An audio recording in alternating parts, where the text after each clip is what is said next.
Hey, Tubies, it's Psychic Bob. It is so rocking to be back with you. Well, welcome to Saturday. We're going to have our Saturday class and our seance today. And want to give you a shout out, or give a big shout out to all you who came out to my earlier video today. I put out a video earlier. It was just a little brief test broadcast, but I want you to go see that video if you haven't seen it, because I introduce my brother Mark to you. And you're going to get to see Mark here tomorrow live. But we put out a test video just to make sure all the systems work, and you can go check that out so you'll know who you're going to be meeting tomorrow. And be back here tomorrow on Sunday at 5 p.m. Eastern U.S. time. That's 4 Central, 3 Mountain, 2 Pacific time. For those of you in Europe, it's 1 a.m. London, or excuse me, pardon me, it's 5 p.m. Eastern U.S. time is 10 p.m. London time and 11 p.m. German time in Europe, mainland continent. So be back here because we're going to have Mark Patterson on, my brother. You're going to get to meet him, hear all about his soul journey and our lives as brothers. So I think you'll love it. Anyways, welcome here. So we are continuing now with this book. We've been reading this each Saturday as part of our Spiritualist class. We're talking about mystical travelers. So many of you have been reaching out to me and say, Psychic Bob, I feel like I'm being called to a life of service, a life to serve God, serve spirit, be of help to the world.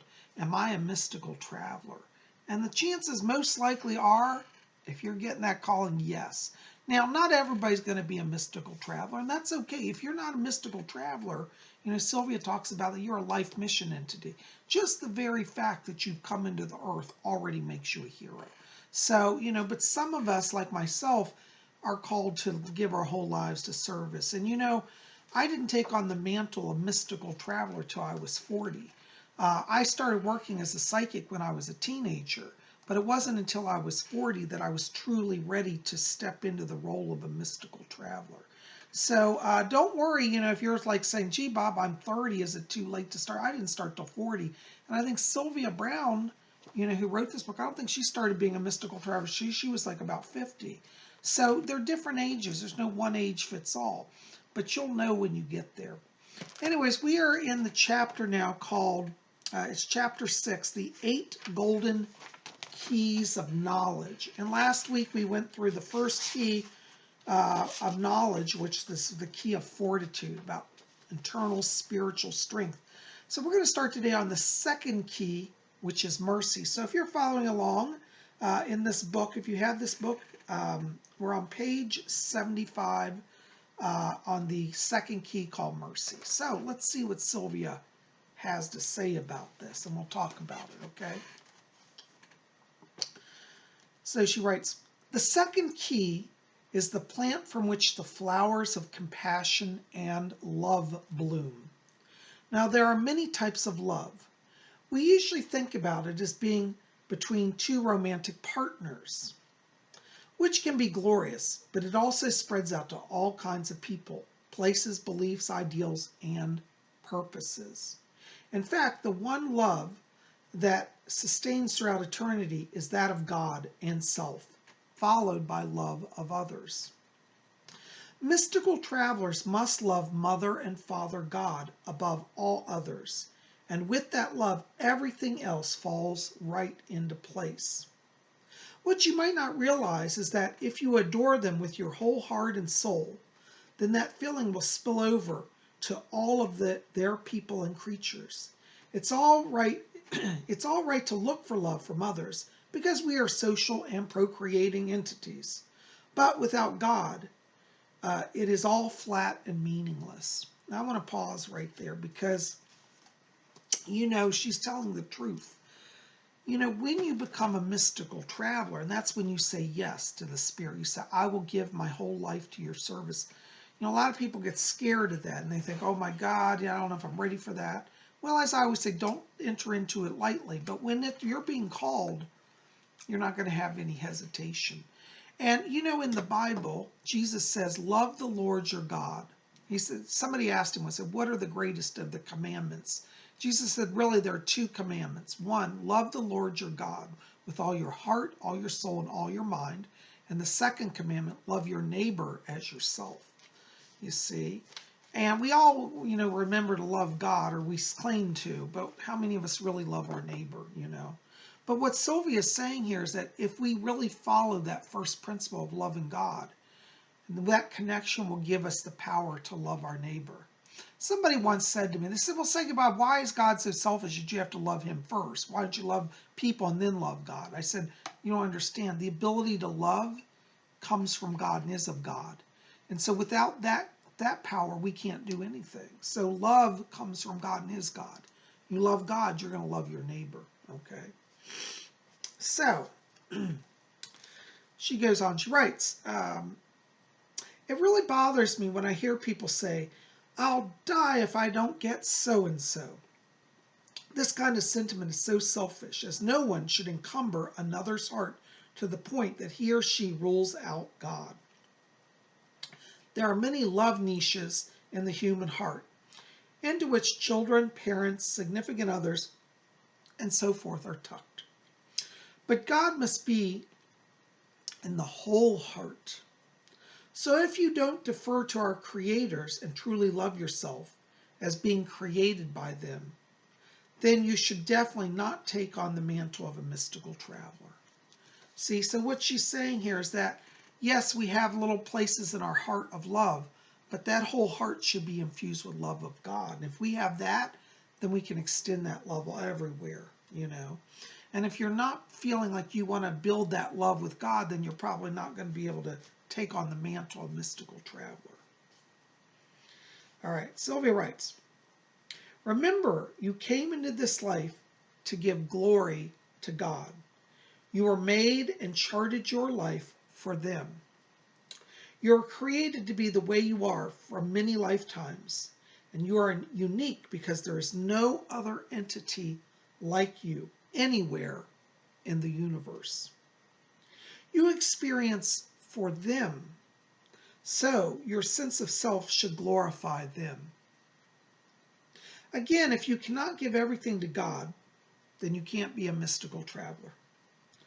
While it's not easy, taking on the mantle certainly doesn't mean that you must refrain from having ambition or striving to have a nice car or home. No one wants you in sackcloth and ashes. And the only way you can truly be poor or destitute is if you don't have a complete and total love of your wonderful parents. So when you become a mystical traveler, it may seem like you're giving up so much, but as you can see, you'll get so much more in return. You simply need the courage to release what you think you want and need. Let me stop here and assure you that your house, job, car, and family won't mysteriously disappear, but everything will take on a new meaning. It gets to the point where what you think you need and want somehow changes in complexion, and your outlook on life is altered dramatically. Wow, now let me tell you, she's telling the truth, because so many of us get caught up in that whole thing of, I've got to have this car, got to have this much money, I got to have. But when you get that calling from Spirit, you just are willing to leave it all behind. Now, you don't actually have to leave it, because I'll tell you, since becoming a mystical traveler, I bought a beautiful home. I have a small bank account, enough to pay the bills. But more than all that, I have joy. And that's worth more than any amount of money.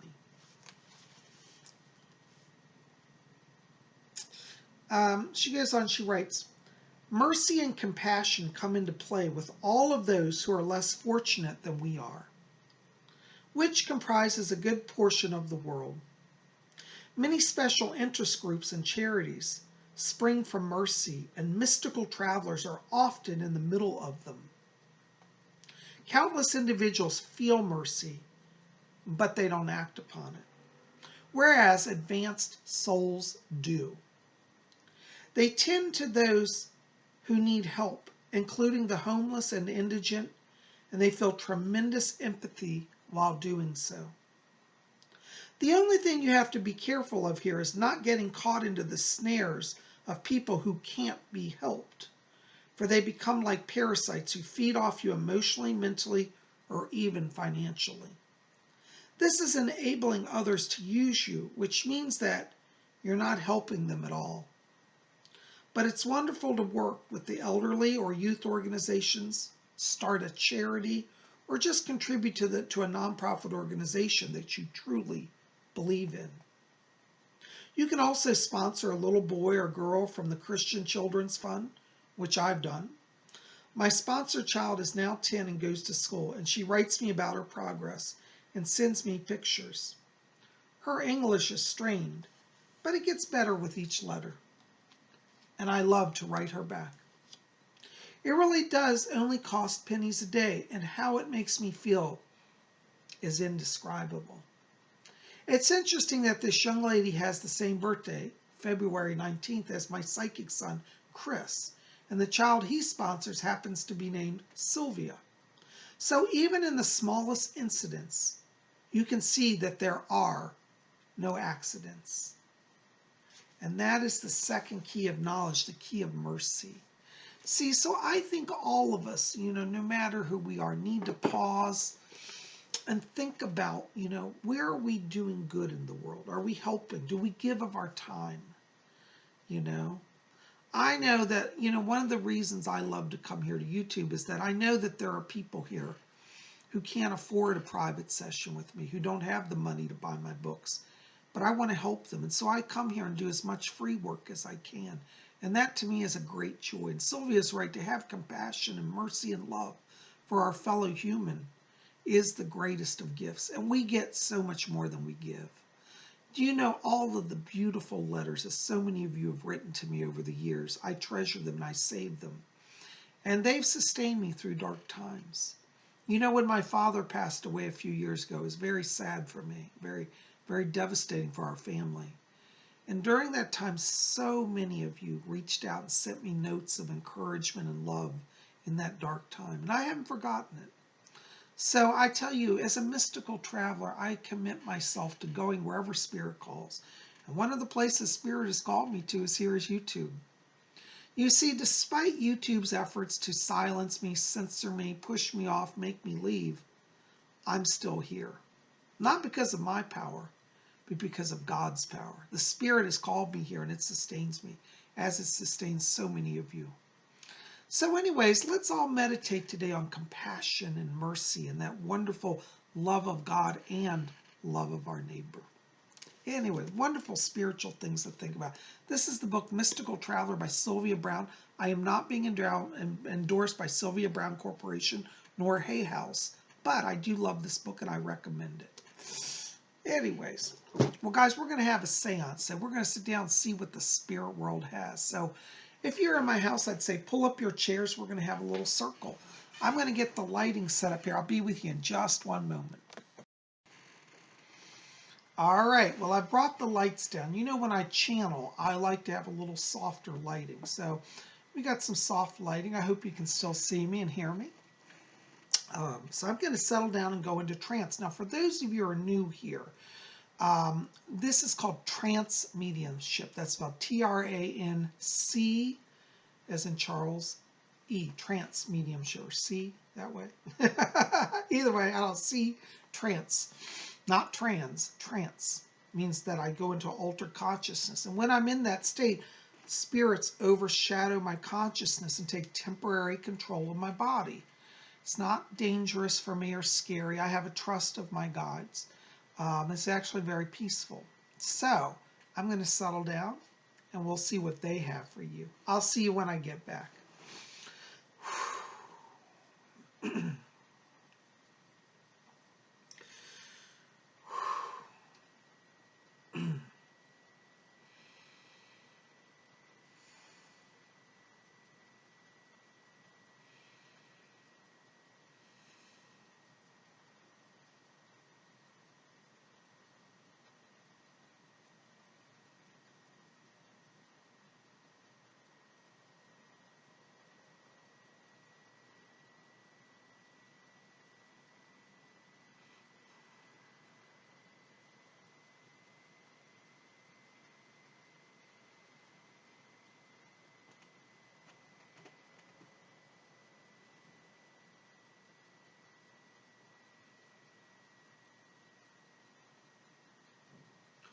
Oh, there we go. Looks like we've got control of the medium's body. Well, this is Fletcher here. Oh, it's so much fun to be back with all of you. And you know, our medium is quite generous with his time in allowing us to use his body as an instrument to come through to speak to you. Well, I got a few others here wanting to be speaking with you, but I'll be in the background monitoring everything. This is Fletcher, over and out.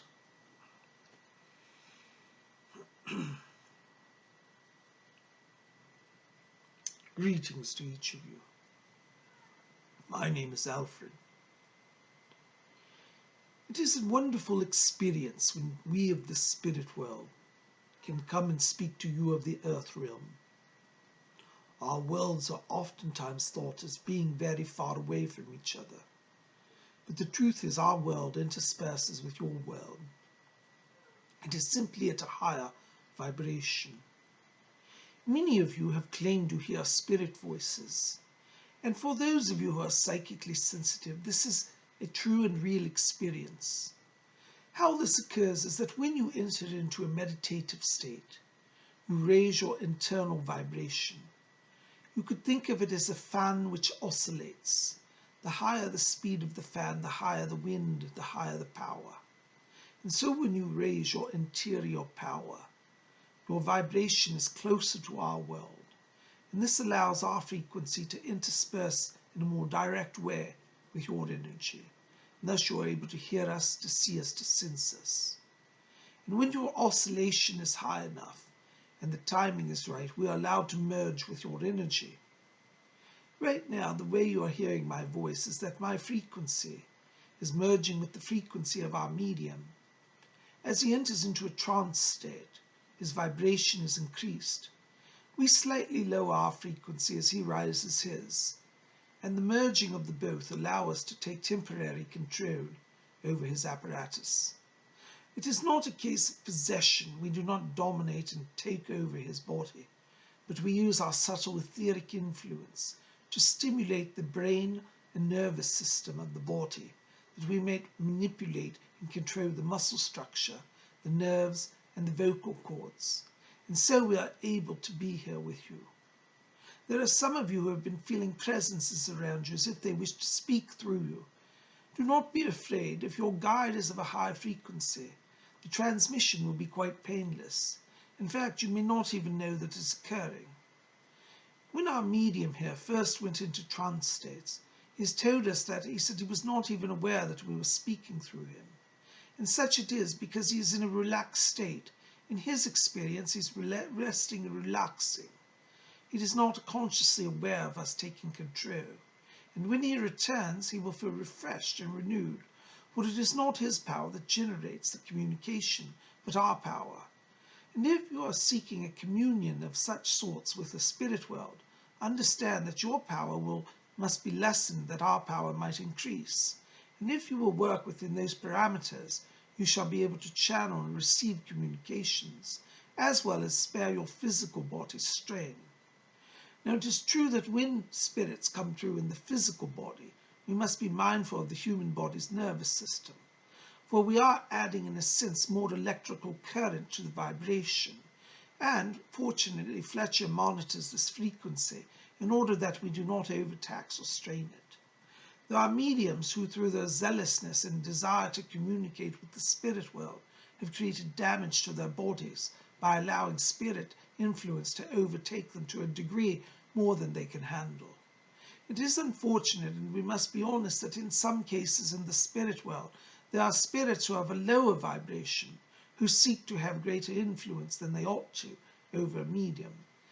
If the medium is working with their guide, this will not occur, but there are some young mediums who are inexperienced who will receive any communication from any soul without the guardianship of their guiding spirit, and in doing so they bring into themselves lower astral entities. These are not demons per se, but some of them may be earthbound souls who wish to have a vehicle to experience the earthly life again.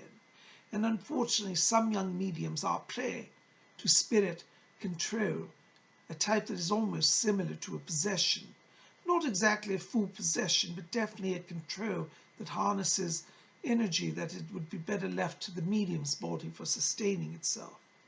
In this case, you will see some mediums who are under spirit influence excessively to become drained and dull and lifeless, and in their earthly life they will be a pale shadow of that being which they are when they channel. If you are experiencing that your channeling brings you an immense high, but when you are not channeling, you have no connection to your earthly life and feel bland, then you may not be working in the best way. We would encourage you to seek a guide who will regulate and monitor your vibration. Though we are very careful, for example, to monitor this medium's vibration, ultimately we answer to Fletcher, who is his principal guide. You see, if you wish to channel, your principal guide must regulate the frequency and the vibration, and therefore you will not have any problems. And this medium rarely is overtaxed, for he allows himself to listen to his guide. When Fletcher asks us to retreat from the body, we do, and when Fletcher asks him not to channel, he does so. This harmony of understanding between the guide and the medium allow for a more positive and uplifting channeling experience. We hope that each of you who are feeling called to this sort of connection will build the rapport with our world and know that those of us in the spirit world seek communion with each of you. As I have said, our worlds are not far away, but are really quite close. So if you embrace our presence and we embrace yours, then we shall have a friendship that will help us both. Fletcher's asking me to step from the medium's body. There are others who wish to speak. Please call upon me for your assistance in your channeling. My name is Alfred.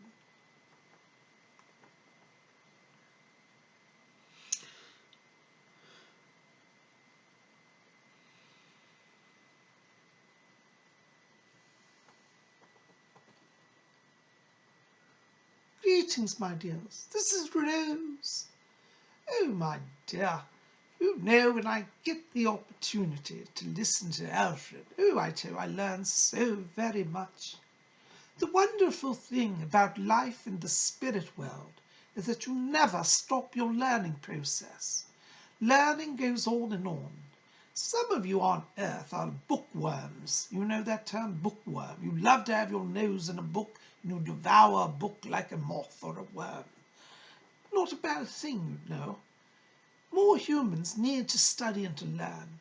Unfortunately, on the earth, many humans today are given to sensory pleasure of, I should say, the less than honourable kind. They wish to watch obscene films or go to nightclubs and become intoxicated. And yet they ignore the very spiritual books sitting on the shelf that teach them about our world.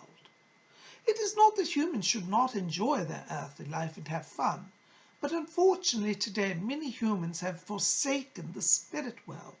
They have chosen a life of material fleshly pleasures, much to the detriment of their soul. Now, I don't wish to sound like a vicar here, but I do have to say that remember who each of you are.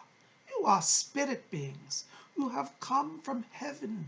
Oh, I know you don't remember it now, my dears, although I suppose some of you may have a little remembrance or a glimpse. But if you ask each night before you go to sleep, if you say, Spirit world, commune with me, remind me of who I am, then we can come and bring to you knowledge of your true self. Some of you here today feel as if you do not know who you are. You've lost your way and you say, I don't know who I am. I don't know where I come from. Well, let me allow you today to begin with this concept. You are a spirit being. You have existed with God, or shall we say infinite intelligence, since eternity. There never was a time when you were not, and there shall never be a time when you shall not exist. At the moment you are encased in a fleshly body, and the veil of forgetfulness has been put upon you, and you do not remember from where you come or who you truly are. But someday when you leave your body and you return to the spirit world, you will say, oh, I know now who I am. So don't worry if you don't remember it all. But do call upon the spirit world. Each of you have angels and guides. And if you say, I don't know, Rose, I don't know who to call upon, just call upon me. Say, Rose, will you help me? And I shall bring to you various angels and guides to get you moving on your way. and you will begin to feel a sense of upliftment, protection, and guidance. And so do not have fear. The spirit world is all about you. You are not forgotten to us, and we shall protect you along the way. Remember what Alfred says, build the rapport between our world and your world. Seek us out daily, and do not be afraid of that communion. Oh, those of us here in the spirit world, our only goal, our only ambition is to bring the light of heaven to you, that you might awaken from the darkness of the earth. When you entered into the earth, you entered into a place of challenge. It is a place of growth for the soul, and sometimes it's very dangerous, and you are met with much trepidation and anxiety. But do not fear. You are not abandoned to our world. And even if you find yourself in the most desperate of situations, pause and ask yourself, can I call upon spirit? Have I called upon spirit? Many humans forget that they have a spiritual component to their life, and when the material world overwhelms them, the last place they seek hope is from the spirit world. But do not be like that. Today make it your resolution that you will call upon the spirit world. Ask for your angels and guides to come. Ask them to lead you and show you truth and knowledge, and ask them to awaken you to who you truly are. If you remember that you are children of the great King of the cosmos, of infinite intelligence, you are veritably part of it, then you shall have joy and peace, and, my dears, be infused with true light and power of the spirit world. So carry your torch brightly, let your light shine, and let us help you to move forward on your journey of learning. There are no coincidences on earth, for everything is pointing you towards the truth, if you will but be aware of it. Some of you have neighbors. You say, Rose, I'm doing all right. I'm quite pleased and I'm having good spiritual progress. Oh, my dears, that makes us very happy. But look around you. Perhaps there's a neighbor nearby, somebody who's suffering from a depression, somebody who's forgotten or perhaps lost their way, either through accident or indulgence, perhaps a drug addiction or some sort of struggle. Go to them, speak kindly to them, and be the light to them, and you will be doing the work of heaven. To be a saint does not require that you martyr yourself and die a horrible death. It only requires that you love in the moment and love those around you. So if you feel you've fallen down on your journey and you've neglected your spiritual self, today is a new day to begin.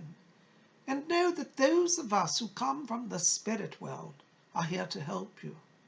This medium whom we speak through is so very gracious. He allows himself to be a vessel, a channel, a vehicle, that we of the higher realms might come and speak to you. And we are very grateful for those who give themselves in such way.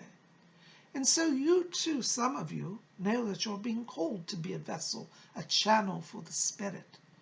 Do, my dears, open to the reality and know that we shall never harm you from our world, but we shall guide you, bless you, and help you. Fletcher says our medium's power is starting to wane, so we shall not overtax his body's nervous system.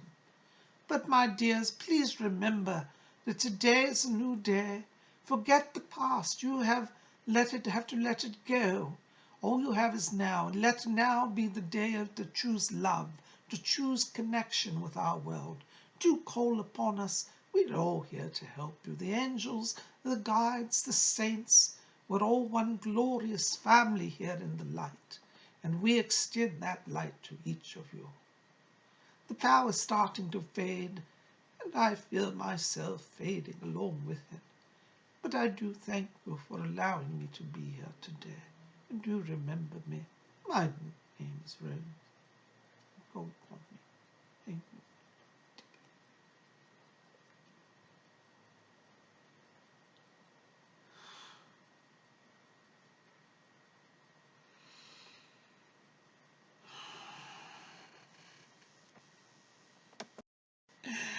Hey TV, Psychic Bob here. Well, I tell you, I love to channel. Whenever I come back from channeling, I can feel that the light of the spirit world's been through me and it just uplifts me.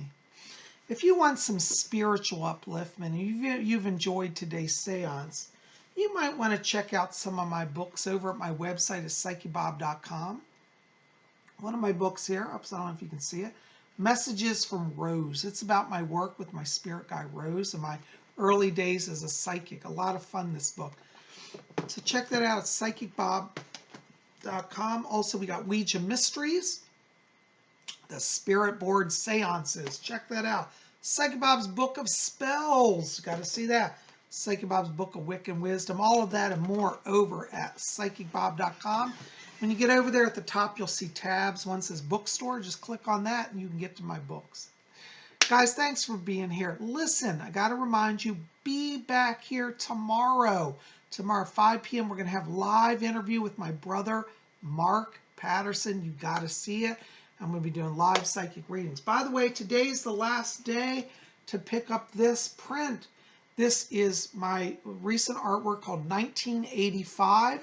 It's a modern abstract piece. If you like it, get it over at PsychicBob.com. It's a free download, and it's got instructions how to get it and print it out. So you can get your own copy, and have that for yourself. So, guys, thanks for being here. You guys are best. I love you.